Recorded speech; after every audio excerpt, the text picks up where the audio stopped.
Hello everyone and welcome to Life Redesigned. I am Bob. I'm Karri. And in 2022, Karri and I sold everything that we owned and we decided to share this journey of full-time RV living with everyone here on YouTube as well as our family and friends. And we try to present everything in a fair, honest manner, what we like to call real RV life. If that's something you want to know more about, hit the subscribe button below and join this magical journey. And boy, speaking of journeys, we're going to talk about today what probably nobody really talks about, and that is the consequences of being a full-time RVer.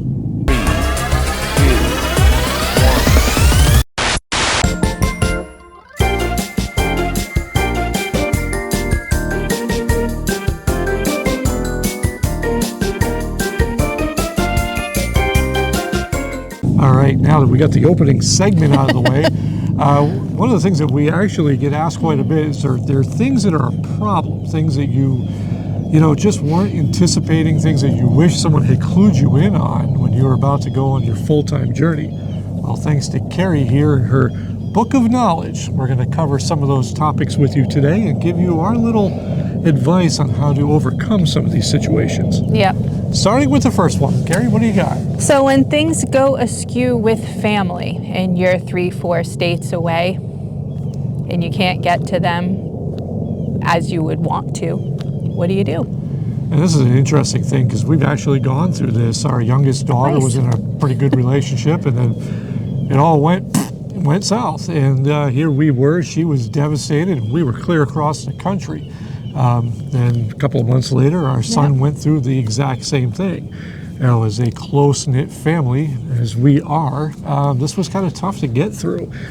They relied a lot on FaceTime and stuff of that, but there's that moment where, especially for our daughter, we wanted to be there and just kind of... She's crying, she's upset, and you can't just go and hold her and tell her things are going to be okay. Right. You have to do this over the phone. And these are things that when we started, we never really gave much thought to, is how much they relied on mom and dad, not for financials, but just for emotional support. Yep. And being a mom and dad of 3 kids, that's kind of tough to not be there, and it's something we've had to tackle. Fortunately for us, we've been able to use technology, a lot of Facebook messages going back and forth, a lot of text message, a lot of FaceTime, as I get the two confused all the time. Well, it goes the same way for when they both got promotions. Like, you're so excited and you just want to hug them and say, great job, and most you can give them is a thumbs up via text. So for us, it's actually kind of, they're moving down south because this became such a big problem. They know that we have no interest in going north anymore. They're moving down south because we spend a lot of time in places like this. So that's how we've been able to deal with that. Now, what's the next one? Random medical care emergencies on the road. They do happen. They do happen, and not only do they happen, but they suck, and you really have to think about more than just running to your local ER. Case in point, for those of you who don't know, Karri's a cardiac patient. She's had open heart surgery, and we can't just run into just any random Joe doctor. No. Everything has to be very planned, even in an emergency. One such emergency possibly did happen when we were in Orlando, and Karri was going to be in need of an EKG until we found out the cost of EKGs in Florida was substantially higher than what we were used to in New Hampshire. Now, we have full-time health insurance provided through my employer, but there's still those costs that are associated with medical. Even just a Karri case, and we'll just say, what happened to me at Myrtle Beach, I blew out my knee, and just going to some random doctor that is going to give me his medical opinion, and then I'm off to the next state, is kind of bothersome because I don't have that rapport with the doctor. So you end up having to do a lot more work than anything else. I always recommend doing what we did simply, which was calling our insurance company and asking for their recommendations. And also, at the same time, you know what's been a great help? Google. This community. Yeah, Google. This community knows more than Google. Yes, I'll tell you right do. now, because if I've ever had a problem, I post it on Facebook, which if you're not following us on Facebook, join the masses and jump on that train. But Facebook, they've been a tremendous resource to say, hey, you guys are doing this wrong. And not just like the YouTube comments, but in the Facebook comments, they say, hey, you're doing this wrong, and here's a solution for that problem. Well, Alan, was it Alan at TTO? Absolutely. when I was having issues. He's like, and then he brought it up too. Well, how are you with caffeine? And it's an amazing thing because It's Alan a silly little thing. mentioned something that we hadn't really thought of, Yeah. and ironically, that solved the problem. So thank you, Alan. 41 days caffeine free.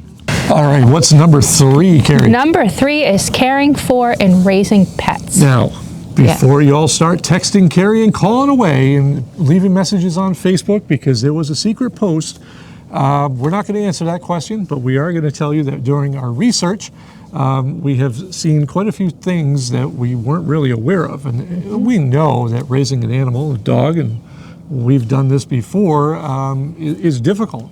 It's part of a family, and there's certain precautions you need to take. Yep. In an RV, that becomes even more complicated, especially if you want to take little side trips. You got to go grocery shopping. You got to do things like that. And there's also a lot of RV parks that don't allow dogs, period. And then there's others that do allow dogs in only certain breeds. And some even charge. Absolutely. Now, we can't solve the problem of RV parks in their dog policies, but today's video sponsor can help you with a lot of the anxiety that you'll have with having a pet on the road. Hey redesigners, I'm excited to share with you today's video sponsor, mywaggle. Now, mywaggle is a great little device for those of you that own pets and are on the road traveling just like we do. As full-time RVers, we know the struggle of having a pet inside your RV while you're out taking in all those sights, but you're worried at the same time about temperature, humidity, and if there's power, taking care of all that air conditioning and that heat, should you need it in the winter, making sure that Fluffy or Oliver stays very comfortable inside that RV. Now, what this magic box does, it has a Verizon SIM card, so there's no Wi-Fi to worry about, there's no nothing. You charge it up, or you can leave it plugged in, hang it right on the wall, and you're covered. And best of all, while you're on the road, you can monitor all that with an amazing app that shows you all this stuff in real time. Now, if you don't stay glued to your screen, that's okay too, because mywaggle has you covered with text alerts, and for those of you who hate text, they will also email you at the same time. So I'm covered all over the place. It's absolutely incredible. Now, you can customize this to any temperature range that suits Oliver, Fluffy, or whichever you have running with you, to have those zones covered. If your dog likes to run at 75 degrees, don't worry, you can do that and be alerted if it goes over 75 all day long. It's great. For this amazing Valentine's Day holiday and to celebrate 15,000 subscribers here on YouTube, mywaggle has given you an amazing offer. They're giving you 60%, that's 60, off the devices listed below. And I'm going to put that code on screen by using LIFE60 as a code. They even made the code simple enough that we can all just plug that away. mywaggle is the leader in safety and security for pets, and they are a proud supporter of the RV lifestyle. We highly recommend this product, and if you are in the need, you have a pet, you want to make sure that they're taken care of, we highly recommend you check out mywaggle. Link in the video description. And by the way, no matter what, no matter how many Olivers, she's still my #1 Valentine. Okay, and what's the next one? The next one is things not being the same, like a grocery store, items that you're used to getting where you lived. Now, this is something that, part of it is good, right? Part of it is, hey, we can hit the road and you can try new potato chips and you can try new coffees and whatever. But the reality is you're going to miss a lot of these things. And as we found out in Texas, there wasn't one keto bread option anywhere. And I wanted burgers. And, while I could have a burger without the keto bun, sometimes you just want that burger feeling. And that's kind of a hard thing to get used to on the road, especially if you are that person that is brand loyal. Yeah. And I'm talking everything from clothing brands. The stuff that you see from a certain manufacturer may not be available down south, but it is up north, and vice versa. Hell, even those of you like mayonnaise, you're going to be surprised when you try some of the mayonnaise down south versus what we're used to up north. Now, I ain't saying one's better or worse, but there is just certain things that you normally take granted for. That's that, yeah, absolutely. Next one. All right, so getting deliveries from USPS. Oh yeah, USPS just plain out sucks. Now, we use for our regular mail, I know this is going to be one of the Bob's rants, We use My RV Mail out of Crestview, Florida, and they basically are where we ship all our mail, and they can ship it out to us. Yep. Now that's great and all, and if it's UPS or FedEx even, believe it or not, I can get packages pretty much everywhere. What we're finding out though is that USPS just can't do anything right anymore. And a case in point is where we are today. A package was delivered to this address at this campground where there's people that live here full time.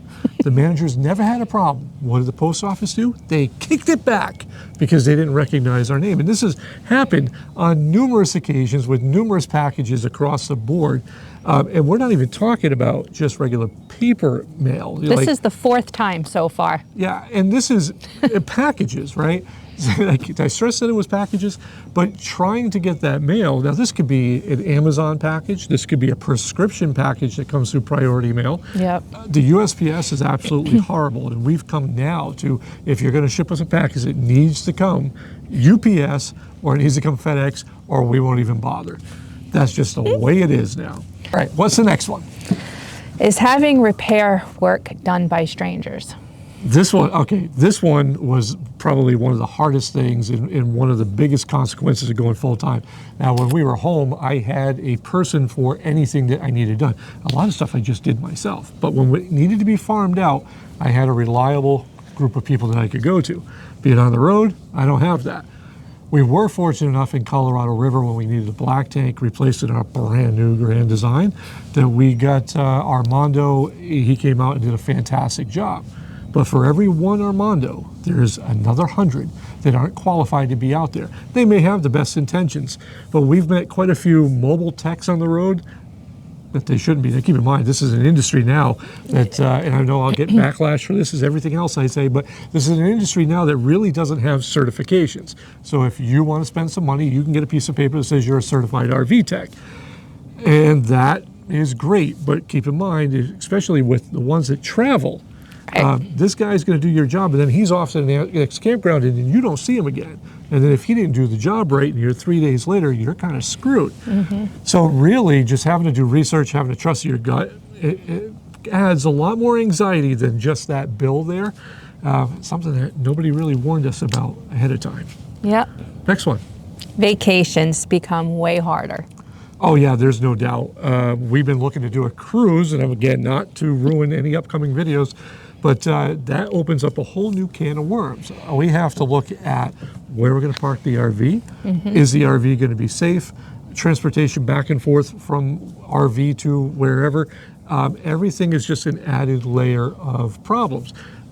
It's not the end of the world, no. But if you're just going to take off and leave your RV behind, we have security cameras, but what happens if someone does break into our RV while we're on the road? We can call the authorities, but we're still not there. It's a whole nother level of things to be concerned with. Hell, just in next month alone, we're flying both our kids down to Myrtle Beach so we can meet up with them again.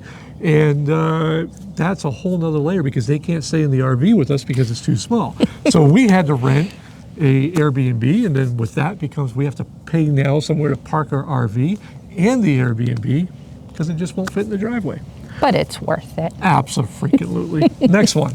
All right, relying on opinions rather than facts. Now, if you take anything away from this video, take this away, is that the consequences, the biggest consequence of going full-time is that you are now relying on a network of people with opinions. And if you've ever heard the expression, opinions are like, you get the point. Everybody's got one and they usually stink, is basically how it goes. If we had listened to the opinions and reviews of other YouTubers and other people leaving messages and comments on TripAdvisor and all these other sites, we would have missed out on some of the best RV parks in the country because somebody didn't like something. And we've also left bad reviews that you probably don't agree with, and that's just part of this. This is just opinions. And something that gets left out a lot in the RV segment, both on YouTube as well as apps and stuff in social media, is just nobody relies on the facts anymore. Nobody comes out and says, this RV park factually had this, and this, and didn't have this, and this. It's always the opinion of somebody that it should have been something different. Yes.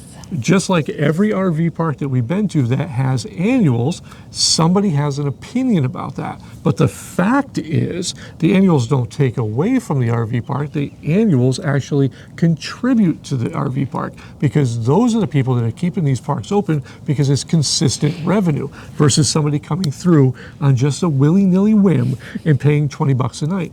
These guys that are annuals are paying to keep the grounds running so that you have a place to stay. Huge difference between opinion and fact, and that's a big thing. Was that it? That is it. So those are basically the consequences that we felt of full-time living was a little bit different than what we were expecting, and things that just came up along the way. If there's something that we're missing and there's something that we didn't think about, by all means, leave a comment below. We'll be happy to reply, because yes, we are those YouTubers that reply to every single comment that comes over, good, bad, or indifferent. There's no team of people doing our comments for us. No. There's no call center in India doing all our comments, because we enjoy what we do. Till next time, I am Bob. I'm Karri. And this has been Life Redesigned.